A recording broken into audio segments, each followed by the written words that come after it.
बलमा ही परत आत कशी काय आली?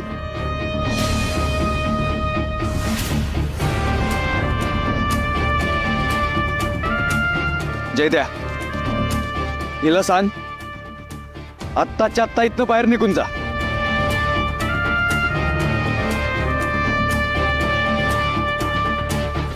आणि ही जर आत्ता इथनं नाही गेली ना तर फक्त लग्नापर्यंतच नाही आयुष्यात परत कधीच हिच्या संग बोलणार नाही मी.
माझ्या पोटच्या लेकाचा विश्वास बसायला काय करू अजून?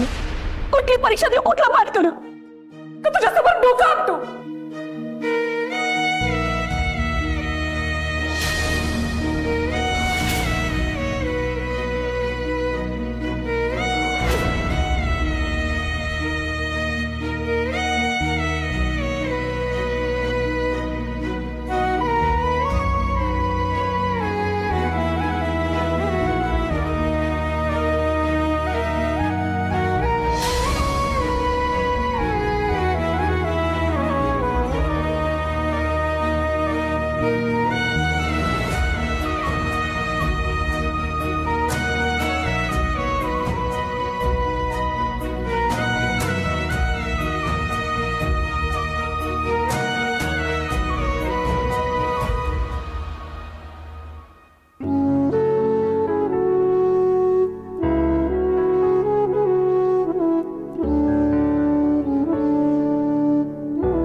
पप्पा माझ्याच बाबतीत असं का होतो?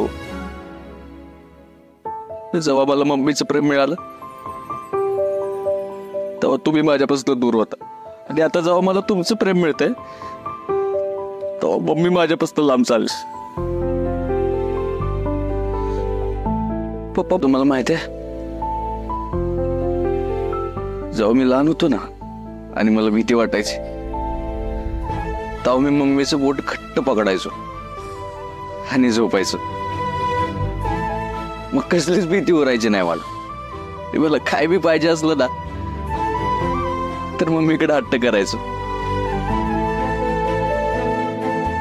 आणि मम्मी बी मला पाहिजे ते आणून द्यायची. तेव्हा माझा असा विश्वास झाला होता की जर मम्मी माझ्या बरोबर असेल ना तर मी अख्खे जग जिंकू शकतो. पण आता मम्मीनं तोच विश्वास गमावलाय. पप्पा मला सांगा, असं म्हणतात ना की आईसाठी त्याच्या पोराच्या आनंदापेक्षा दुसरं काहीच महत्वाचं नसतं. मग माझीच मम्मी अशी काय? तिला का कळत नाही की तिच्या पोराचं सुख नक्की कशात आहे ते? का तिला तिचंच म्हणणं करायचं असतं? आणि एवढं होऊन बी मला असं वाटतंय की मम्मीने या सगळ्या कार्यक्रमात असायला पाहिजे. तिनं माझ्या आनंदात सहभागी व्हावं. तिनं सगळे मुवमेंट एन्जॉय करावे. पण काय करणार, माझा विश्वासच राहिला नाही आता त्याच्यावर. तुला एक सांगू, आपल्या आयुष्याच्या रंगपेटीमध्ये सगळेच रंग जर आपल्या मनासारखे असते तर चित्र किती सुंदर रंगवता आलं असतं रे. पण असं होत नाही ना. नियती आपल्या आयुष्याच्या रंगपेटीमध्ये एक काळा रंग घालतेच. जेव्हा आपल्या जवळची माणसं आपल्याबरोबर अशी वागतात ना, तेव्हा उरात जे जखम होते तिची सल आयुष्यभर टोचत राहते.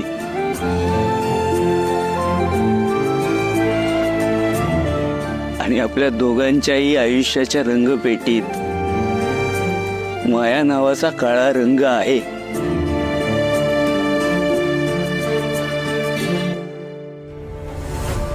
आपण नाही काय करू शकत त्याला. नाईलाज आहे आपला. हे बघ सत्या, तू जे काही केलंस ना त्यात चुकीचं काहीच नाहीये. मायाने जे पाप केले त्या पापाची शिक्षा भोगती येते.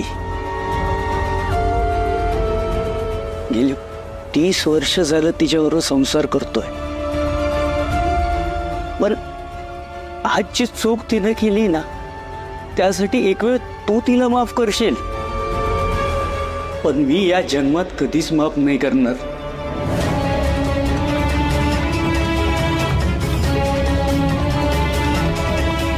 हे बघ सत्या, आता तुझं आणि मंजूचं लग्न होणं फार महत्वाचं आहे. कारण काय माहितीये? कारण मंजूच्या रूपानंच आपल्या आयुष्यात इंद्रधनुष्याची उधळण होणार आहे. वय पप्पा, एकदम बरोबर बोलला तुम्ही. वाघमारेंमुळेच माझ्या आयुष्यात बदलाची सुरुवात झाली. पप्पा, जसं मला माझ्या आनंदात तुम्ही पाहिजे ना, तशीच मम्मी बी पाहिजे हो. कारण काय बी झालं तर ती शेवटी आई आहे माझी. आणि माझ्या एवढ्या कठोर वागण्यानं तिच्यात जबाबदारी बदल होईल एवढीच अपेक्षा आहे माझी. सत्या, जे झाले ते सगळं विसरून जा. तू आणि मंजू किती संकटांचा मुकाबला करून इथवर आलाय माहितीये ना तुला. मला तर कधी एकदा मंजू आपल्या घरचं माप ओलांडून घरात येते असं झालंय बघ. सत्या, खूप स्वप्न घेऊन येणार आहे मंजू या घरात. आता तुझी जबाबदारी जास्त वाढणार आहे. आणि माझा सातारचा वाघ असा हताश होऊन बसलेला मला अजिबात बघवणार नाही. चल, हे बघ, हे घे आणि छान तयार होऊन ये. मंजूपेक्षाही भारी दिसला पाहिजेस. चल आवर. जास्त विचार करू नकोस रे, आवर पटकन.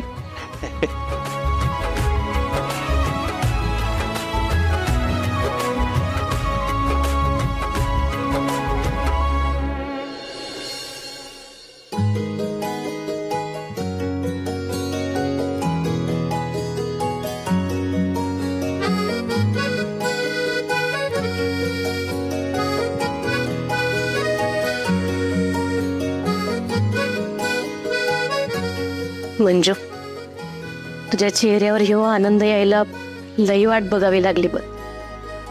लई सहन केलंस तू आजवर. पण आता सगळं तुझ्या मनासारखं होणार आहे. आणि सत्यजित रावांसोबत सुखाने संसार करतो.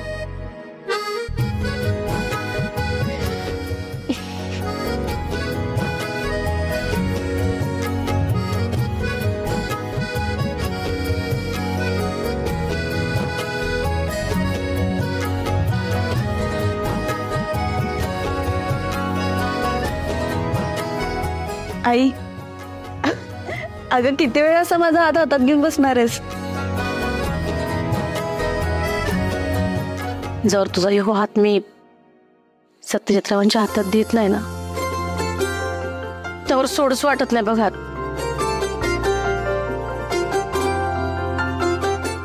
हसू नको, मी काही मस्करी करत नाही. खरंच तुझा हात सोडू वाटत नाही.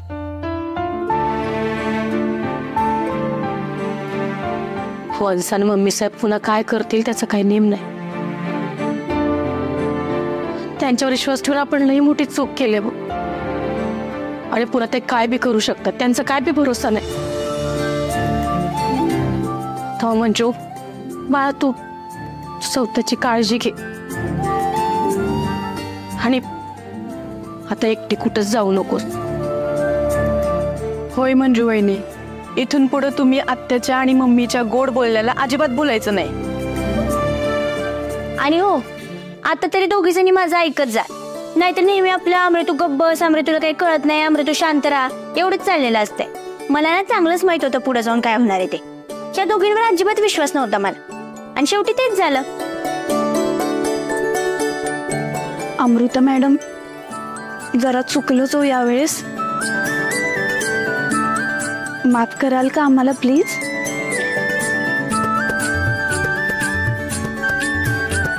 आई, तू आता अजिबात काळजी करू नको. तुम्ही एकटीनं कुठंच नाही जाणार.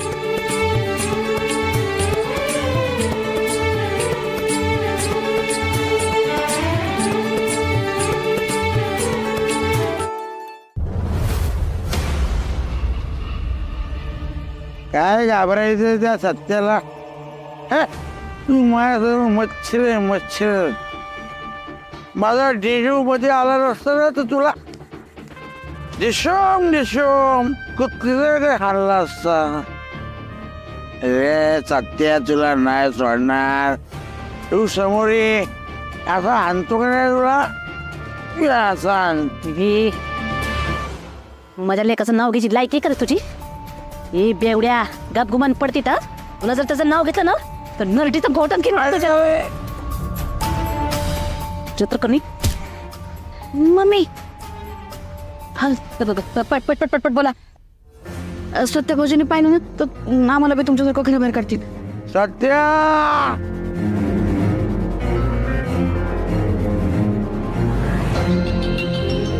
ही सपनी हल्ला करतो नाकाचा शेंडा. तुला काय वाटलं मी कायमची तर घराच्या बाहेर उभी राही? ध्यानात ठेव, मी जेव्हा आतमध्ये येईन का नाही तेव्हा तुमच्या दोघींकडे बराबर बघीन बघ. किती वेळ झाला तुमच्या दोघींना बोलवत होते? सत्या वाय तुझी शिकारच करतो का नाही बघ. आता नीट कान देऊ नये का दोघी पण. मी जी काही सांगते ती, माझं एक काम करायचं, त्या नेबरेटला जाऊन सांगायचं का सत्याने गच्चीवर बोलवलंय म्हणून. मी एकदा कधी नेबरेट गच्चीवर आली का मग कशी पळवते ती बघा तिला. मग बघते कशी माझ्या लेकाशी लगीन करते ती. सत्या तुला सांगते, तुम्ही दोघींनी माझं हे काम केलं का नाही तर तुमच्या दोघींना मोठं बक्षीस देईन मी. अयो मम्मी, हे लयच भारी प्लॅनिंग सुचलं बघा तुम्हाला. पण मी काय म्हणते, एवढं पॅनिक सिच्युएशन मध्ये बी असलं कसं सुचतंय हो तुम्हाला? हा वय वय लय भारी. नाही नाही mummy, sorry to tell you, पण नाही जमायचं. का नाही जमायचं? हा का नाही जमायचं? मग आता एवढ्या ऐन मोमेंटला आमची आठवण आली. होय, एवढं सगळं किडनॅपिंगचा प्लॅन केला, एका शब्दाने बी सांगितलं नाही आम्हाला.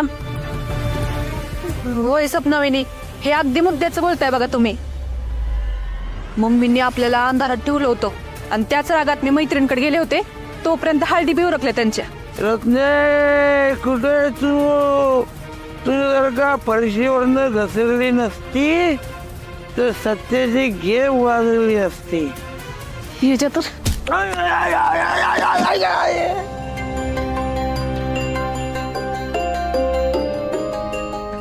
तसं मी आम्हाला सांगून केलं असतं का नाही प्लॅन तर फाटलाच नसता बघा प्लॅन. ह्याच्या आधी एवढ्या आयडिया दिल्या तुम्ही, किती सक्सेस झाले ना? असू दे कमी चल गो जाऊया आपण. असं बी आता आपली काय गरज आहे त्यांना. त्यांच्याकडे आहे की त्यांची ते काय ते हॅशटॅग पार्टनर इन क्राईम ती फुकटी. चल गो कमी हे सपने.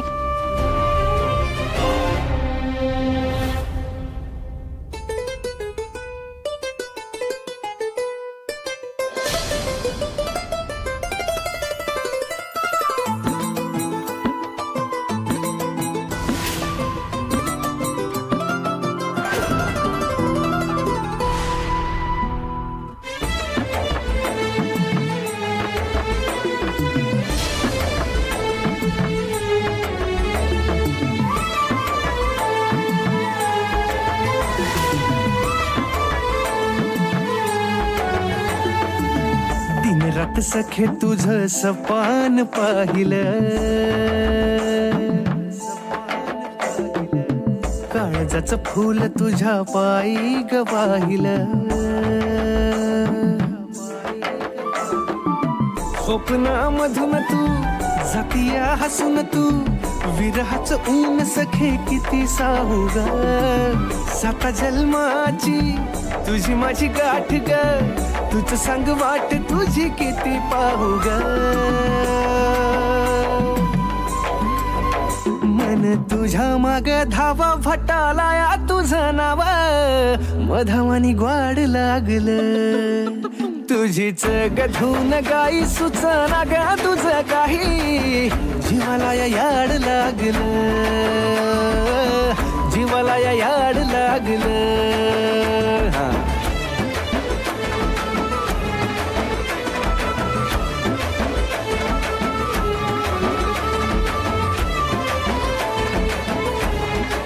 आता जाऊन भेटतोच वाघमारेला.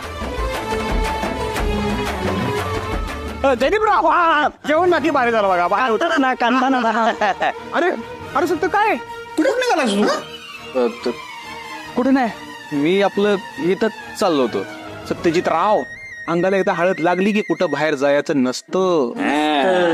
अरे पण मी बाहेर चाललोच नाही, तर मी आपलं घरातच फिरायला चाललो होतो. जय बोले आमदार शेठ, पुढे या जरा. हा आमदार, अरे कपड्यानं वाटतं ना आमदार तू, म्हणून म्हटलं मी. घरातल्या घरात कोणी फिरतं का हो? नसत्यात फिरत, पण फिरत असते. हे का बस, तुला काय माहितीये का फिरत नाहीत म्हणे? मला माहित आहे सत्य, तू कुठं कशासाठी निघालायस? बर हे बघा, मी वाघमाऱ्यांना भेटायला चाललोय आणि त्यांना भेटल्याशिवाय मला चांगली झोप येणार नाही. त्यामुळे तुम्ही बाजूला व्हा. असं कसं? बळवंतरावांनी जसं सांगितलं तसं हळद लागल्यानंतर कोणीही कुठेही जायचं नसतं. म्हणजे नसतं, संपला विषय. असं पण जयद्या, तू तर सपना वहिनीने भेटायला गेला होतास की. तुला अंधारात मीच टॉर्च दाखवत आलो होतो, आठवतंय ना? राव जयदीपराव, जुनी गोष्ट झाली ती. जुनी गोष्ट झाली ती. जुनी गोष्ट झाली ती. आत्ताच बोल, आत्ताच बोल, आत्ताच बोल. तुझं लग्न झालंय? नाही. तुझं लग्न झालंय? मग का बस आहे. तर याच्यात झालंय की पण इथे तर झालं की पण माझं लग्न झालंय. माझा कंदी पेडा. हो, माझं लग्न झालंय त्यामुळे मला माहितीये हळद लागल्यानंतर कुठं जायचं नसतं. म्हणजे नसतं सांगू विषय. हे बघा, मी वाघमाऱ्यांना भेटायला चाललोय. तुम्ही गपगुमान बाजूला व्हा, नाहीतर मग मार खाला एकेकाचा कार्यक्रम फिक्स करून टाकेन. वा बाजूला. आणि हा, माझ्या माग कुणीच यायचं नाही, आधीच सांगतो. आधीच सांगतोय तुम्हाला, त्याच्या माग जायचं नाही. मग चला चला.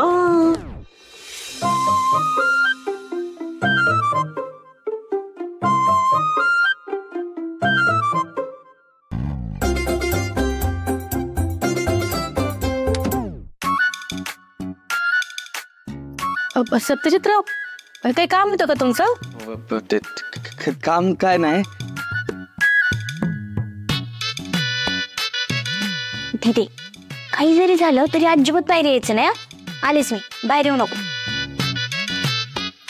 आई, ते मला जरा वाघमाऱ्यांशी बोलायचं होतं. अहो पण सत्यजितराव, तुम्हाला आत्ता तिला भेटता नाही येणार. अहो आत्ता चालत झाली नव्ह का तुमची? तू आता मंजुळीला डायरेक्ट मंडपातच भेटायचा?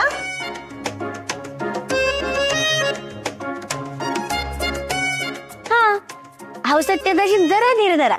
आता उद्या एकदाच लग्न झालं की आमची दीदी कायमची तुमच्या बरोबरच असणार आहे. मग गप्पा मला किती मारायच्यात तेवढ्या.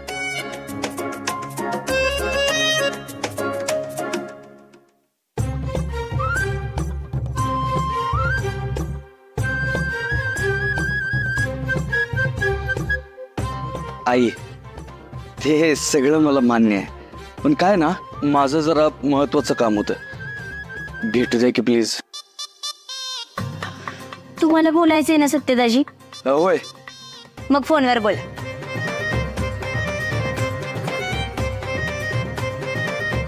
सत्यजितराव, हे बघा असं नाही चालत बरं का. एकदा का नवऱ्या मुलाला नवऱ्या मुलीला अंगाला हळद लागली की अक्षता पडेपर्यंत एकमेकांना भेटता येत नाही. अहो रीतच असते तशी. होय, आता रीत आहे म्हणल्यावर पाळावी तर लागणारच ना रीत. पाळायलाच पाहिजे. आणि आमरे फोनवर बोलतो आम्ही. हा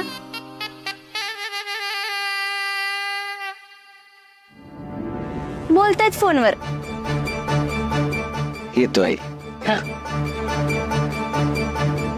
आई खरोखर रीत पाळणं गरजेचं आहे का? सत्यजितराव, पाळतो पाळतो.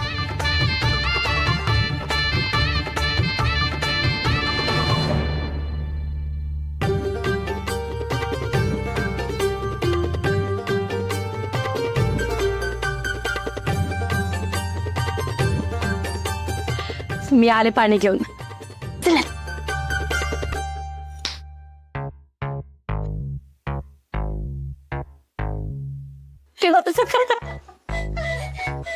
असं का केलं ग?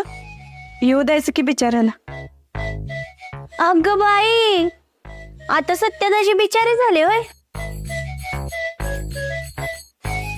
तिथे नक्की काय बोलायचं असेल ग दाजींना? हा हा, एवढं काय बोलायचं असेल ग दादाला? नाही नेमकं बोलायचंच होतं की त्या दिवशी सारखं तुझी परमिशन घेऊन तुझ्या. काय काय काय झालं? कागद काय नाही, हिचं आपलं.